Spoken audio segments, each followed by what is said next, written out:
Hey, it's Stephen Williams, founder and president of CreditRepairShop.com, and in today's video, we're going to talk about how to fix bad credit, the how to start from A to Z, or how to get things moving so you can start to work on your credit.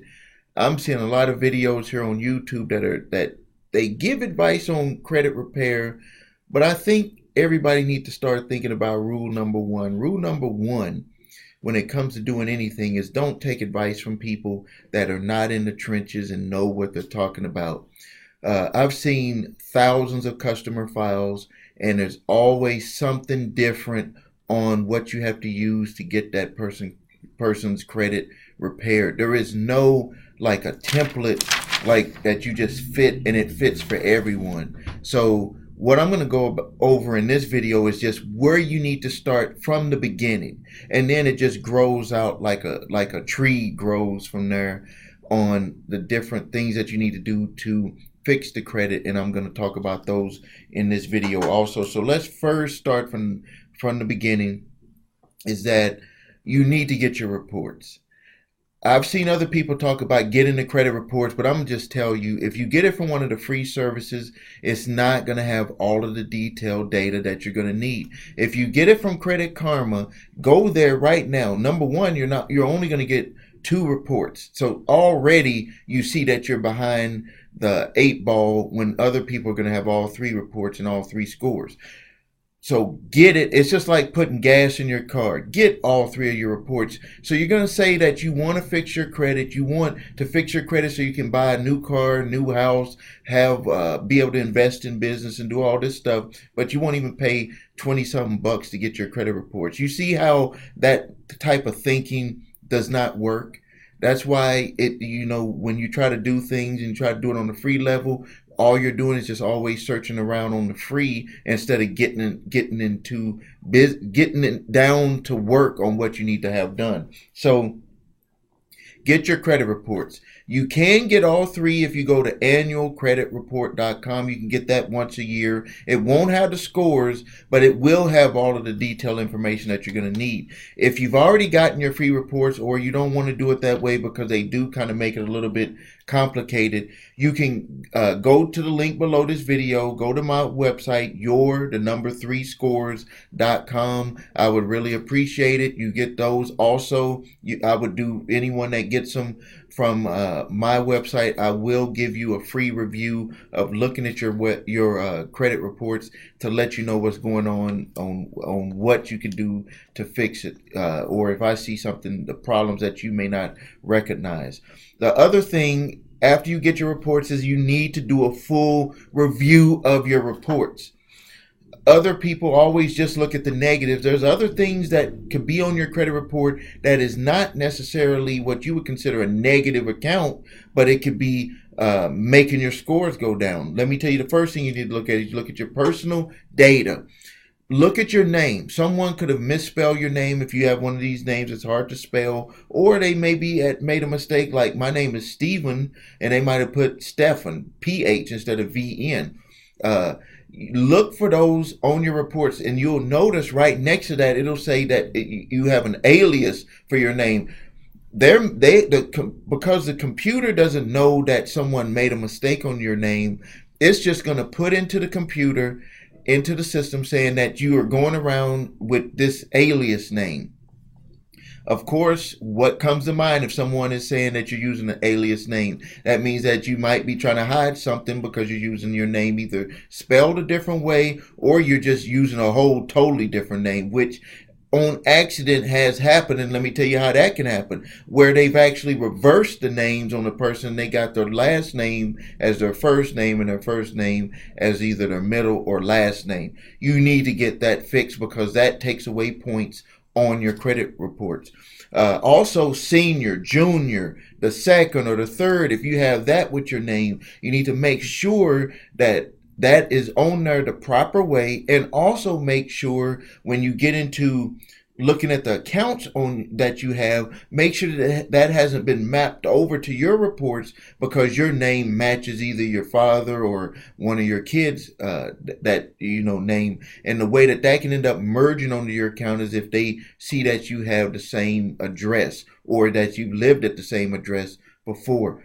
I've seen that with plenty of clients where that problem has happened where the father did something and it went on to the junior's credit report. It was merged onto there simply because they had the same address, same name. Next thing is make sure that your addresses are right. If your addresses are screwed up on there or you've got all of these outdated addresses, whole list of addresses, it's going to make your credit score go down. When you fill out any credit application, why do they always ask you have you lived at the address either a year or 2 years? The reason why is because they're rating you on your credit. So what you should do is not make it easy for them. Get rid of all of those old addresses. Just say outdated addresses. Get them off of your credit reports so you can only just have your current address.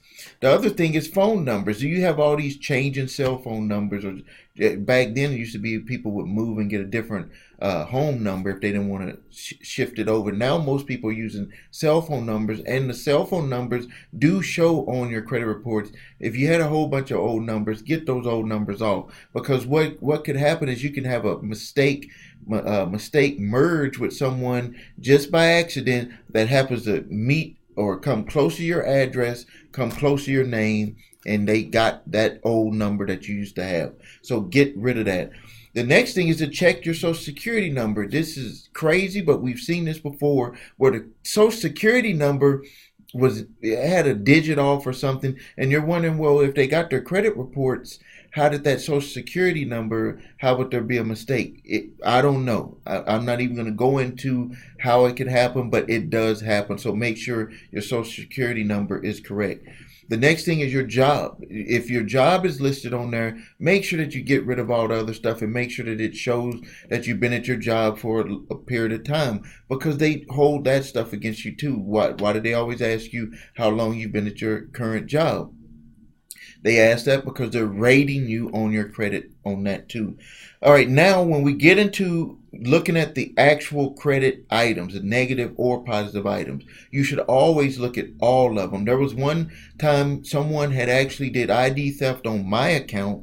It was years ago, but they did ID theft on my account, and the crazy thing about it is that they paid the account. So like they used my name to get a card, and they made all of the payments and paid off the card, which is, a thank you for whoever did that. And it did help my credit, but I never did have that account. So make sure, even if it's a positive account, that this is an account that is supposed to be on your credit reports, negative or positive. You want to go through and look at all of those. Then you need to look at all of your negative accounts, and with your negative accounts, you're looking for late payments, you're looking for collections, you're looking for inaccurate accounts. You're looking for also for if you have a bankruptcy, looking for foreclosures. Look for every account that's on there, and you want to make sure if the account is yours or not, if they're negative. And then it's same with the positive, but going into the negatives, just go through all of those accounts, look at them, mark on there if you remember it.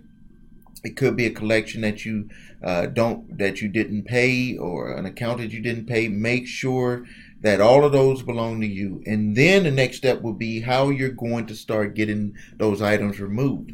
And the next step on that is to check to see the statute of limitations on any of your negative accounts.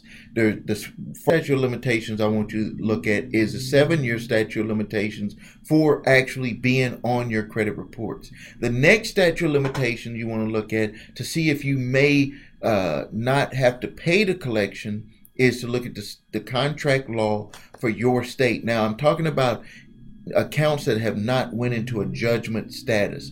So if it has not went past a judgment status, if they haven't sued you and got a judgment, and it's just an old collection that's sitting on there, you can actually get that removed before the 7 year by simply stating that according to the laws in your state, that they cannot even come after you, that is not a valid debt and it must be removed off of your credit reports. Also, a lot of people don't even know that. When I look at other videos here on YouTube, they don't even know that that's the way that you can get an account off of your credit reports before the 7 year statute of limitations on the credit report. Now, you also need to look for ID theft, because if you have accounts that aren't on there, that's you're a victim of ID theft. If you have stuff like foreclosures, you have repossessions, all of that stuff, you need to just go through it and look at and see what it is. And then from that, you need to put together your strategies to start going after that. The first strategy is to just simply go with statute of limitations on your credit reports and statute of limitations on collectible debt. And if it's not a judgment, it could be past the statute of limitations, and it's different for every state. The next thing you need to watch out for with fixing your credit is your credit utilization. How much of an account, let's just say you have a credit card, you can use, it's a $5,000 credit line of credit on that credit card, and you're using $4,000. That's going to make your credit score go down. You don't want to use any more than 25 to 30% of the amount that's available on any account that you have, because if you do, they're going to look at you as that you're maxing out. You must be having money problems. Unless you're paying them off every month, they're going to look at it, and you're going to see that even if you're paying them off every month, your score will drop when it's recorded with the balance, and then it'll jump back up when it doesn't. So word of advice, don't use more than 20 to 30% on any of your accounts. Now, I'll repeat again some simple strategies. Is statute of limitations, and you're going to look at statute of limitations from the direction of 7 years on your credit reports. And the quicker way to get it off, even if it's not past 7 years, is the statute of limitations on contract law for your specific state. That's always going to be, for most states, less than 7 years.